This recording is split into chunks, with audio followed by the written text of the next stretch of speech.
स्वागत है दोस्तों आप सबका एक बार फिर से शिक्षा मनोविज्ञान की टेस्ट सीरीज 7वीं। दोस्तों, अगर आप किसी शिक्षक भर्ती की तैयारी कर रहे हैं, शिक्षक बनना आपका सपना है, तो निश्चित तौर पर ये टेस्ट सीरीज आपके लिए काफ़ी मायने रखती हैं और आप इसे गंभीरता से लेते हुए 30 प्रश्नों का, जो कि पूर्णतया रीट के पाठ्यक्रम पर आधारित हैं, सॉल्व करें। और मैं क्वेश्चन पढ़ूंगा, उसके बाद ऑप्शन, और उसके बाद में आंसर बताया जाएगा। उससे पहले आप अपना आंसर एक नोटबुक साथ में लेके बैठें, उसमें लिखें और लास्ट में अपना स्कोर चेक करें कि 30 में से आपके कितने मार्क्स आ रहे हैं। प्रत्येक प्रश्न 1 नंबर का है, 30 सवाल है, 30 नंबर का टेस्ट है। चलिए दोस्तों, निम्नलिखित में से कौन सा शैक्षिक मनोविज्ञान का क्षेत्र नहीं है? निम्नलिखित में से कौन सा शैक्षिक मनोविज्ञान का क्षेत्र नहीं है? ऑप्शन ए व्यक्तिगत समानताएं, बी मूल्यांकन, सी पाठ्यक्रम का निर्माण, डी अधिगम।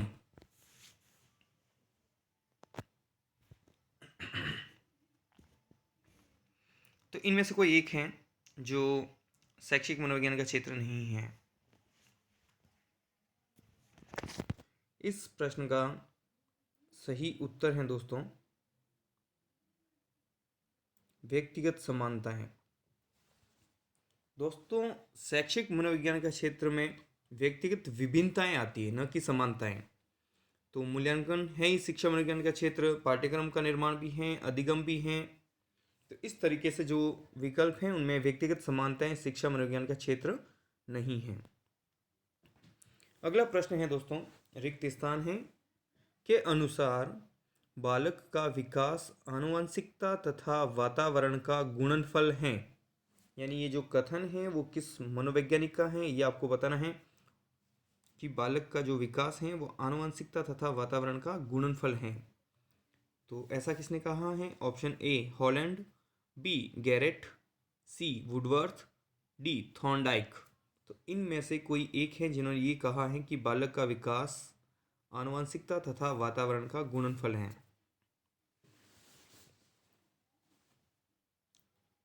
आप प्रश्न को खुद भी पढ़िए और अपना आंसर साइड में लिखिएगा दोस्तों।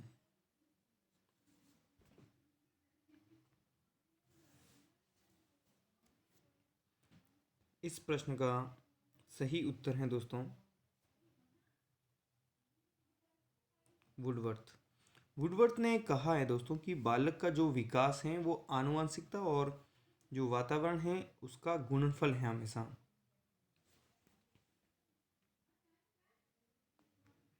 अगला प्रश्न है दोस्तों,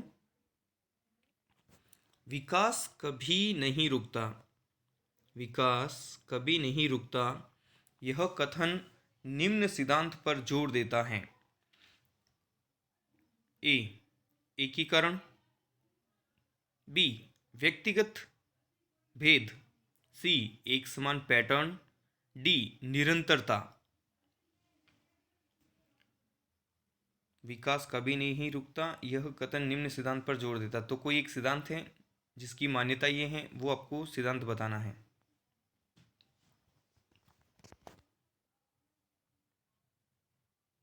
इस प्रश्न का सही उत्तर है दोस्तों निरंतरता। दोस्तों, विकास कभी नहीं रुकता है, एक समय के बाद वृद्धि रुक जाती है, विकास लगातार चलता है। ये विकास का जो है वो निरंतरता का सिद्धांत है, यानी निरंतर जो है विकास होता रहता है, होता रहता है। तो ये इस सिद्धांत की मूल मान्यता है दोस्तों। अगला प्रश्न है दोस्तों, शैशव अवस्था की विशेषता नहीं है, शैशव अवस्था की विशेषता नहीं है। जो निम्नलिखित 4 विकल्प हैं उनमें से एक का चयन करना है। ऑप्शन ए शारीरिक विकास की तीव्रता, बी दूसरों पर निर्भरता, सी नैतिकता का होना, और डी मानसिक विकास में तीव्रता।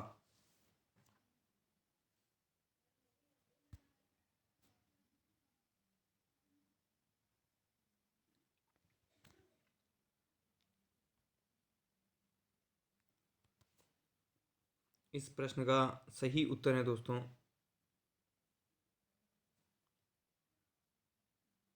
नैतिकता का होना। दोस्तों जो शैशव अवस्था है वो, उसमें देखिए शारीरिक विकास बहुत तेजी से होता है, दूसरों पर निर्भरता भी रहती है और मानसिक विकास में भी तीव्रता रहती है। नैतिकता उनमें नहीं होती। जो छोटे बच्चे होते हैं, शिशु होते हैं, जैसे 0 से 2 वर्ष के जो बच्चे होते हैं, उनमें नैतिकता नहीं होती। अर्थात वो क्या बोल रहे हैं, सामने वाला क्या अर्थ लेगा, सामने वाले को बुरा लगेगा नहीं लगेगा, इन चीज़ों से उन्हें कोई फ़र्क नहीं पड़ता और ये चीज़ें उनके समझ में भी नहीं आती हैं। तो उनमें क्या नहीं होती है, नैतिकता नहीं होती है। तो शैशव व्यवस्था की विशेषता नहीं है। बाकी जो 3 है वो विशेषताएं हैं दोस्तों। नैतिकता का होना ये विशेषता नहीं पाई जाती है। तो जो इस प्रश्न का उत्तर है वो नैतिकता का होना। अगला प्रश्न है, निम्नलिखित में से कौन सी किशोरावस्था की विशेषता नहीं है? निम्नलिखित में से कौन सी किशोरावस्था की विशेषता नहीं है? ए शारीरिक विकास, बी मानसिक विकास, सी समूह का महत्व, डी तीव्र समायोजन।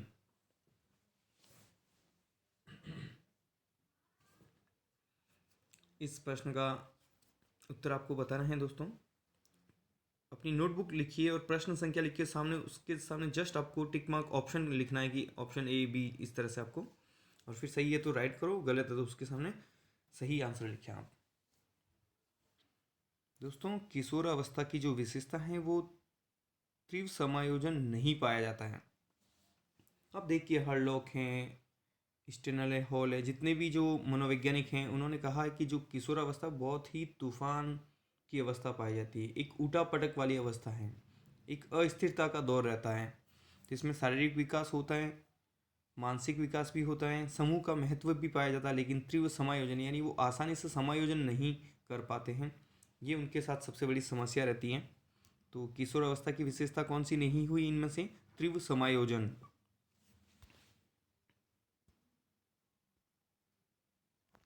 अगला सवाल है दोस्तों, संज्ञानात्मक विकास का निर्धारण है,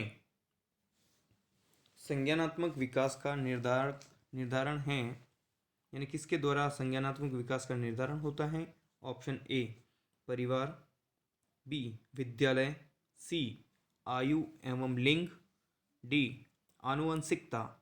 तो इनमें से कोई है जिसके ऊपर संज्ञानात्मक विकास टिका हुआ रहता है?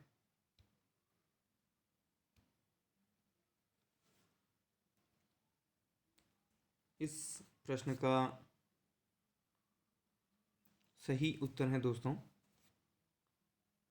संज्ञानात्मक विकास का जो निर्धारण है वो होता है आनुवांशिकता से। किससे होता है? आनुवांशिकता के हिसाब से संज्ञानात्मक विकास तय होता है। अगला प्रश्न है दोस्तों, फ्रायड यानी सिगमंड फ्रायड के मनोविश्लेषण सिद्धांत के अनुसार गुप्त अवस्था की आयु मानी गई है। फ्रायड ने जो मनोविश्लेषण सिद्धांत दिया है दोस्तों, उसमें उन्होंने एक गुप्त अवस्था कहा है। तो वो जो आयु का काल है वो कौन सा है, वो आपको बताना है। ऑप्शन ए 1 से 2 वर्ष, बी 2 से 5 वर्ष, सी 5 से 12 वर्ष और डी 12 वर्ष के पश्चात।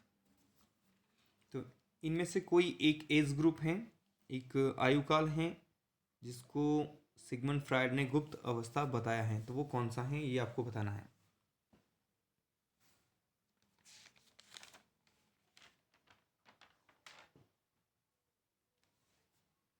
इस प्रश्न का सही उत्तर है दोस्तों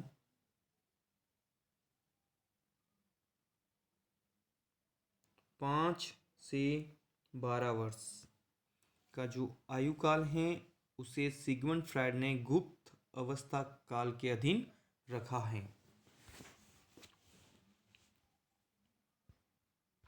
अगला प्रश्न है दोस्तों, शिशु जन्म के समय ही सर्वाधिक भाषा नियमों को, व्याकरण के नियमों को समझने की योग्यता से रहते हैं। ये कथन किसका है?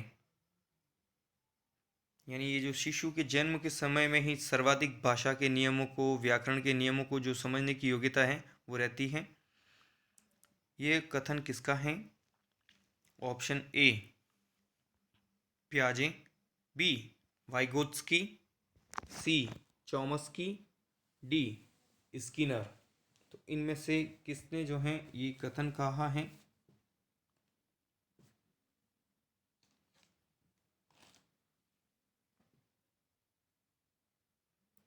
इस प्रश्न का सही उत्तर है दोस्तों चॉमस्की। चॉमस्की ने कहा है दोस्तों कि शिशु के जो जन्म के समय ही है वो भाषा को सीखने के जो नियम हैं, जो व्याकरण की नियम हैं, वो समझने की उनमें योग्यता बहुत ज़्यादा रहती है।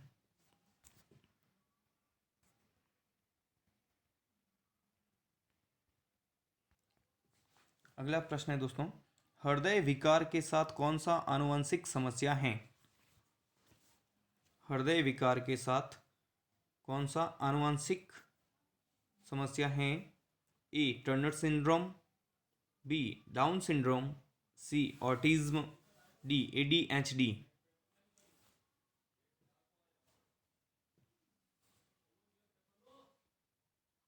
हृदय विकार के साथ में कौन सा आनुवंशिक समस्या पाई जाती है? ये निम्न में से एक है कोई, वो आपको बताना है दोस्तों।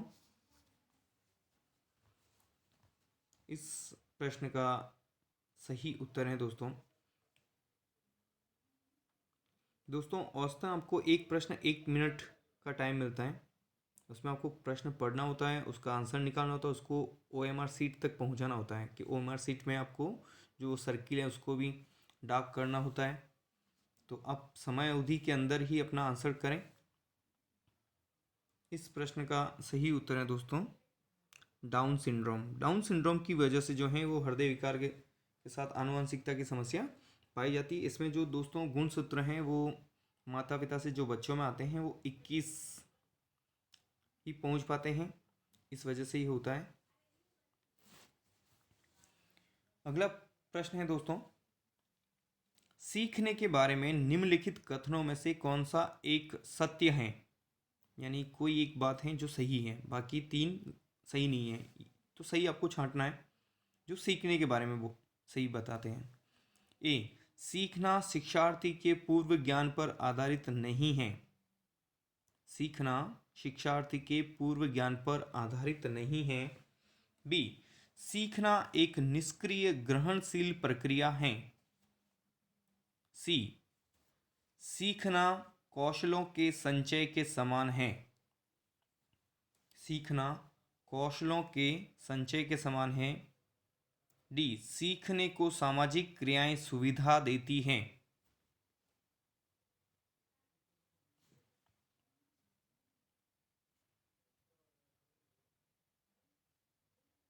आपको बताना है कि कोई एक कथन है जो सत्य है सीखने के बारे में।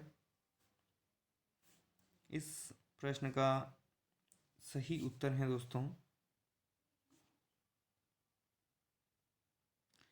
सीखने को सामाजिक क्रियाएं हमेशा हेल्प करती है, सुविधाएं देती है। तो ये जो है कथन वो सही है। सिर्फ कौशलों का संचय करना सीखना नहीं होता है, निष्क्रिय ग्रहणशील प्रक्रिया तो हो ही नहीं सकती, और पूर्व ज्ञान पर आधारित नहीं हो ऐसा हो ही नहीं सकता। हमेशा पूर्व ज्ञान भी सीखने में सहायक होता है। तो इसलिए जो डी वाला ऑप्शन है वो सही है इस प्रश्न का उत्तर।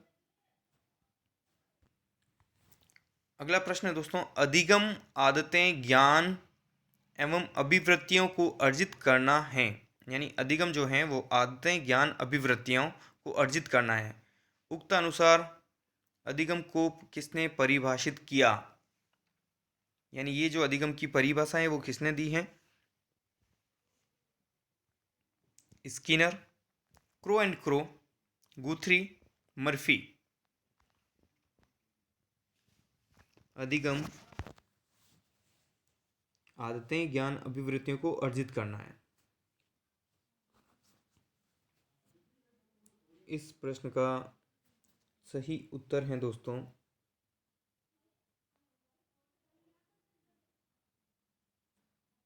Crow and crow. इन्होंने कहा कि अधिगम जो हैं वो आदतें, ज्ञान और अभिवृत्तियों को अर्जित करने का नाम ही अधिगम है। अगला प्रश्न दोस्तों, अधिगम को प्रभावित करने वाला व्यक्तिगत कारक हैं। दोस्तों एक सुझाव है, जब आप प्रश्न पढ़े तो उसमें देखें कि क्या रहा है ना, उसी के संदर्भ में आपको उत्तर देना है। तो अधिगम को प्रभावित करने वाला व्यक्तिगत कारक हैं, कौन सा है? संचार के साधन, बी समवयस्क समूह, सी अध्यापक, डी परिपक्वता व आयु।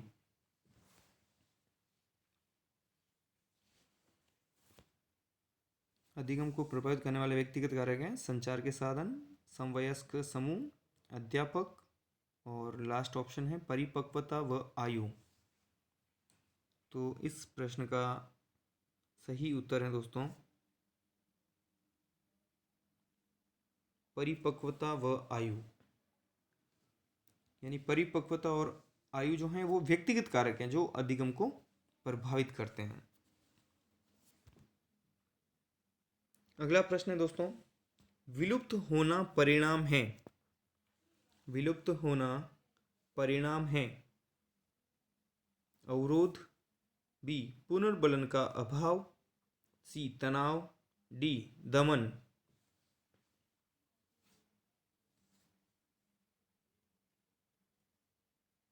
विलुप्त होना परिणाम है अवरोध, पुनर्बलन का अभाव, तनाव और डी दमन। इस प्रश्न का सही उत्तर है दोस्तों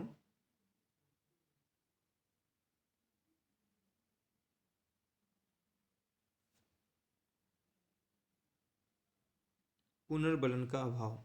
जब सीखने में या अधिगम में पुनर्बलन नहीं दिया जाए, सकारात्मक पुनर्बलन नहीं दिया जाए, तो जो सीखा हुआ ज्ञान है, जो सीखने की जो गति है या जो सीखा हुआ चीज़ें हैं वो विलुप्त हो जाती हैं। तो विलुप्त होना परिणाम किसका है? जब पुनर्बलन नहीं मिलता है तो विलुप्त हो जाता है।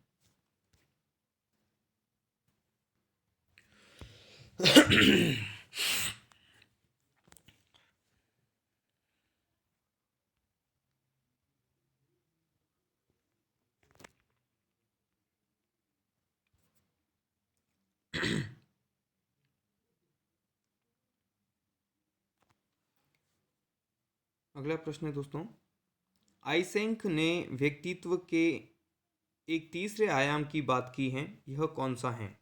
आइसेंक ने व्यक्तित्व के एक तीसरे आयाम की बात की है, यह कौन सा है? ए सहमतता यानी एग्रीएबलनेस, बी अंतर्विवेकशीलता यानी कॉन्सियसनेस, सी न्यूरोटिज्म, डी साइकोटिज्म। तो आइसेंक ने जो है वो पर्सनैलिटी का एक तीसरा आयाम भी उन्होंने बताया, तो वो कौन सा इनमें से वो आपको बताना है।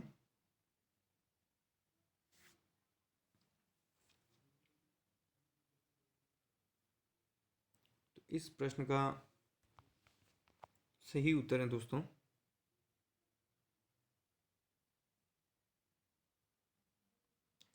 साइकोटिज्म। दोस्तों आइसेंक ने जैसे व्यक्तित्व के दो आयाम हैं बाह्य और आंतरिक, तो उन्होंने इसका एक तीसरा भी पहलू बताया, तीसरा आयाम भी बताया कि साइकोटिज्म। तो ये किसने बताया? आइसेंक ने। अगला प्रश्न है दोस्तों, सामाजिक रूप से अपरिपक्व छात्रों को रिक्त स्थान छात्रों के रूप में जाना जाता है। ए निर्भर, बी अलग थलग, सी आभासी, डी सामाजिक। तो निम्नलिखित में से सामाजिक रूप से जो अपरिपक्व छात्र होते हैं उन्हें किस रूप में जाना जाता है, वो किस टाइप के छात्रों की कैटेगरी में आते हैं?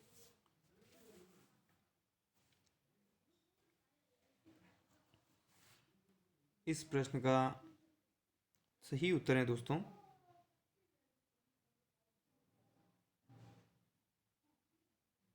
निर्भर छात्र। कैसे छात्र? निर्भर छात्र के रूप में जाने जाते हैं। जो सामाजिक रूप से अपरिपक्व छात्र होते हैं वो निर्भर छात्रों के रूप में जाने जाते हैं। अगला प्रश्न है दोस्तों, प्रतिरक्षा प्रक्रिया है।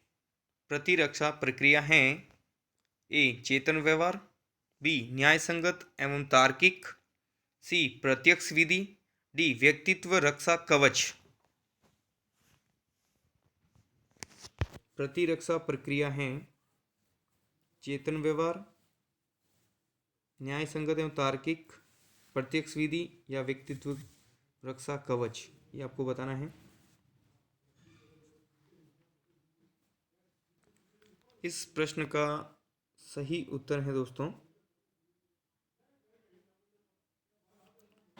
प्रतिरक्षा प्रक्रिया व्यक्तित्व का रक्षा कवच होता है दोस्तों। ये जो है दोस्तों प्रतिरक्षा प्रक्रिया, इसमें समायोजन की ये युक्तियां हैं, इन्हें अहम रक्षा युक्ति के नाम से भी जाना जाता है। तो ये एक तरीके से समायोजन की युक्तियां हैं जो व्यक्तित्व की रक्षा की सुरक्षा करते हैं। अगला प्रश्न है CWSN का अर्थ है, CWSN का अर्थ है ए मजबूत आवश्यकता वाले बच्चे, बी एकांकी आवश्यकता वाले बच्चे, सी विशिष्ट आवश्यकता वाले बच्चे, डी मृदु आवश्यकता वाले बच्चे व्यक्ति, मृदु आवश्यकता वाले व्यक्ति विकल्प में व्यक्ति हैं। तो आपको बताना है कि CWSN का जो विस्तारित रूप है वो क्या है या उनका क्या अर्थ है।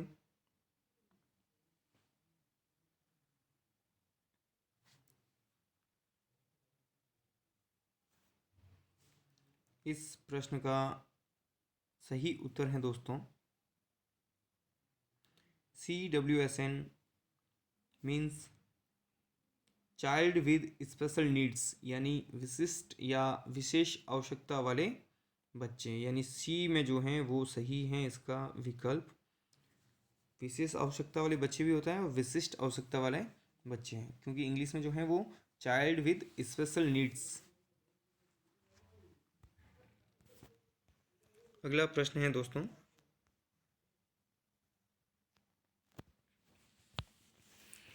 अधिगम निर्योग्यता वाले बच्चे, अधिगम निर्योग्यता वाले बच्चे ए बहुत बुद्धिमान तथा परिपक्व होते हैं, बी बहुत सक्रिय होते हैं लेकिन उनकी बुद्धिलब्धि कम होती है, सी कुछ भी नहीं सीख सकते, डी अधिगम के कुछ पक्षों से संघर्ष करते हैं।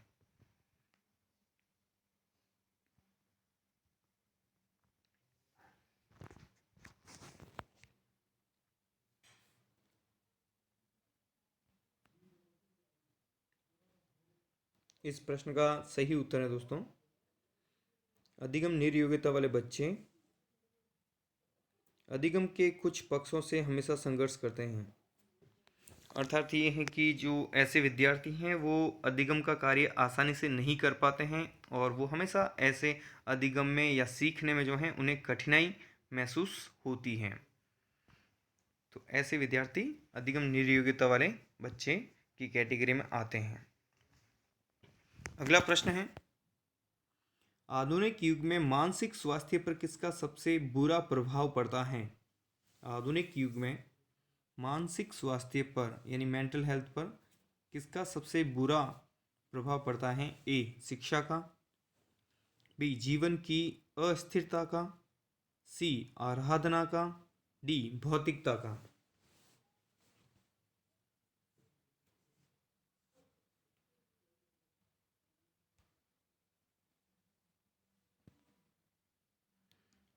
इस प्रश्न का सही उत्तर है दोस्तों आधुनिक युग में जो मानसिक स्वास्थ्य पर सबसे बुरा प्रभाव पड़ता है वो पड़ता है जीवन की अस्थिरता का। जीवन की अस्थिरता के कारण ही जो है तनाव की स्थिति रहती है और तनाव का सबसे जो बुरा प्रभाव फिर पड़ता है वो मानसिक स्वास्थ्य पर पड़ता है। अगला प्रश्न है दोस्तों क्रियात्मक अनुसंधान का प्रमुख कार्य है। क्रियात्मक अनुसंधान का प्रमुख कार्य है ए नए तथ्यों की खोज करना, बी स्थानीय समस्याओं का समाधान, सी नई व आधारभूत समस्याओं का समाधान, डी ज्ञान देना। तो क्रियात्मक अनुसंधान का प्रमुख कार्य क्या है, ये आपको बताना है।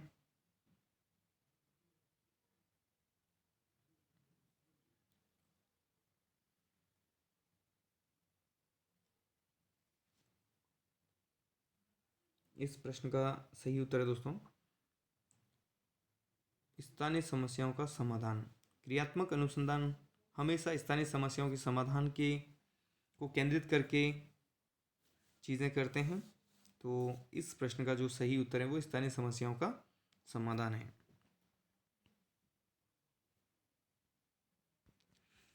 अगला प्रश्न है दोस्तों, राष्ट्रीय पाठ्यचर्या की रूपरेखा यानी एनसीएफ 2005 के अनुसार अधिगम अपने स्वभाव में रिक्त स्थान है, यानी दो शब्द आपको चयन करने और इन खाली जगह पे रखना है कि राष्ट्रीय पाठ्यचर्या की जो रूपरेखा है वो 2005 के अनुसार अधिगम अपने स्वभाव में कैसा है। ए सक्रिय और सरल है, बी सक्रिय और सामाजिक, सी सक्रिय और सांस्कृतिक, डी सामाजिक एवं सांस्कृतिक। एनसीएफ 2005 के संदर्भ में बताना है आपको कि अधिगम अपने स्वभाव में कैसा है। और इस प्रश्न का सही उत्तर है दोस्तों एनसीएफ 2005 के अनुसार अधिगम अपने स्वभाव में सक्रिय और सरल होता है। कैसा होता है? सक्रिय और सरल होता है।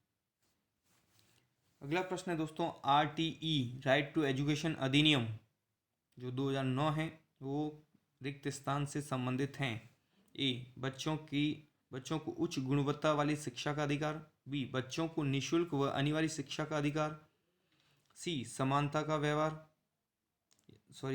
अधिकार, और डी अध्यापक शिक्षण का अधिकार। तो इनमें से आपको सही बताना है कि रिक्त स्थान में कौन सा विकल्प आएगा।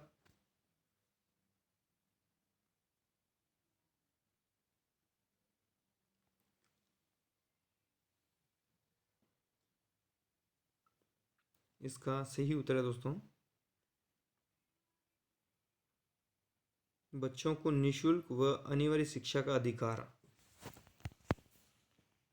ये 86वें संविधान संशोधन के द्वारा अनुच्छेद 21 के बाद 21 क जोड़ा गया था दोस्तों, वहाँ पे अधिकार डिक्लेयर किया गया। फिर 2009 में अलग अधिनियम बना इस नाम से, और जो पूरे देश में 1 अप्रैल 2010 से लागू हुआ 6 से 14 वर्ष की आयु के सभी बच्चों के लिए।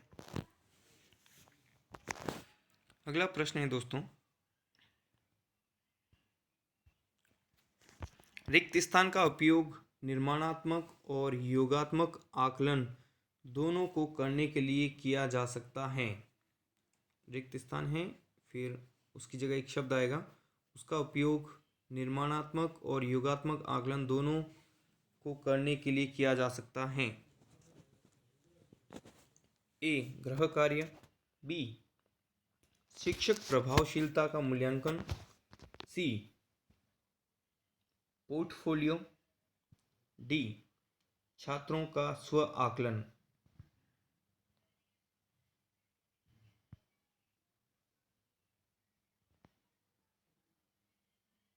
इस प्रश्न का सही उत्तर है दोस्तों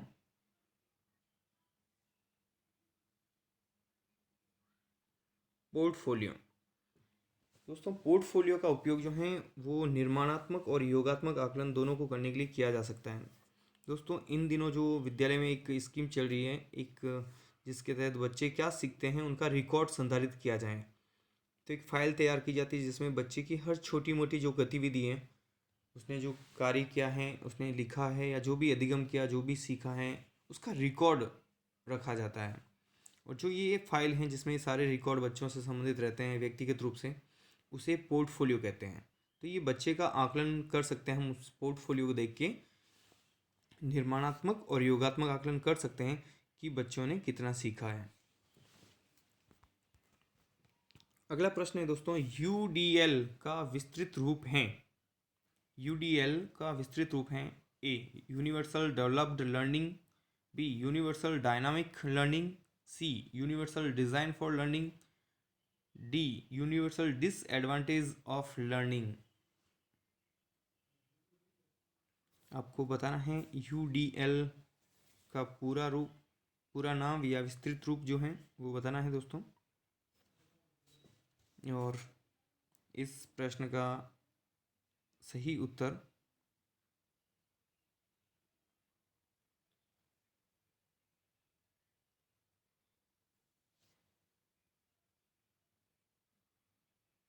यूनिवर्सल डिज़ाइन फॉर लर्निंग, ये इसका विस्तारित रूप है UDL का, यूनिवर्सल डिज़ाइन फॉर लर्निंग। निचली कक्षाओं में पढ़ाते समय एक शिक्षक को प्राथमिकता देनी चाहिए। निचली कक्षाओं में पढ़ाते समय एक शिक्षक को प्राथमिकता देनी चाहिए।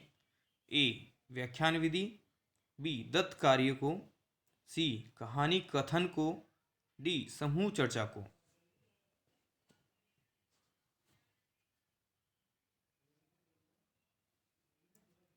निचली कक्षाओं में पढ़ाते समय एक शिक्षक को प्राथमिकता देनी चाहिए, इनमें से किसको? इस प्रश्न का सही उत्तर है दोस्तों कहानी कथन। निचली कक्षा में छोटे बच्चे होते हैं दोस्तों, और छोटे बच्चे जो हैं वो आसानी से सीखते कहानियों के द्वारा। जो रोचक मनोरंजक जो कहानियाँ होती हैं, कहानी में जो सिखाया जाता है या एक तरीके से बातों ही बातों में उन्हें बताया जाता है रोचक तरीके से, उनसे वो ज़्यादा सीखते हैं। तथा कहानी कथन की जो विधि है उसका ज़्यादा उपयोग होना चाहिए, उसको प्राथमिकता देनी चाहिए। अगला प्रश्न है दोस्तों, प्राकृतिक भाषा की पहचान क्या है? प्राकृतिक भाषा की पहचान क्या है? A सुनना, बोलना, लिखना, पढ़ना। B सुनना, बोलना, पढ़ना और लिखना। इनका सही क्रम भी है दोस्तों, ये नहीं कि चारों तो बार बार आ रहे हैं तो कोई भी चलेगा। C लिखना, पढ़ना, सुनना और बोलना।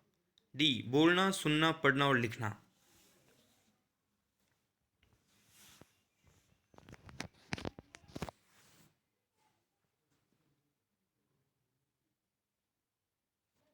इस प्रश्न का सही उत्तर है दोस्तों मेरे आंसर करने से पहले आप आंसर करें, इसलिए मैं हल्का सा पॉज देता हूँ ताकि आपको थोड़ा सा टाइम मिले, उस टाइम में आप आंसर करें।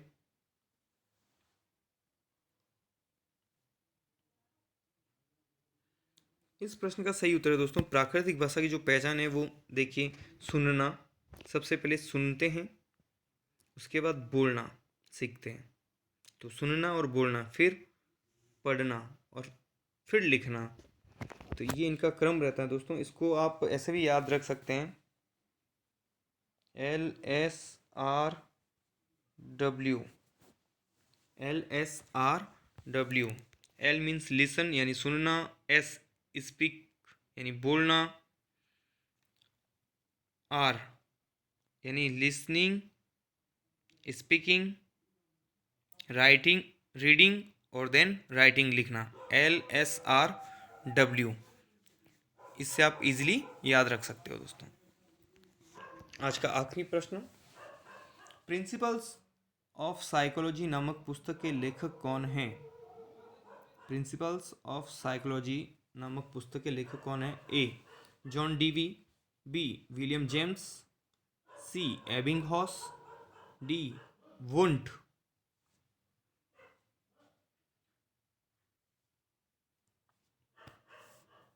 Principles of psychology,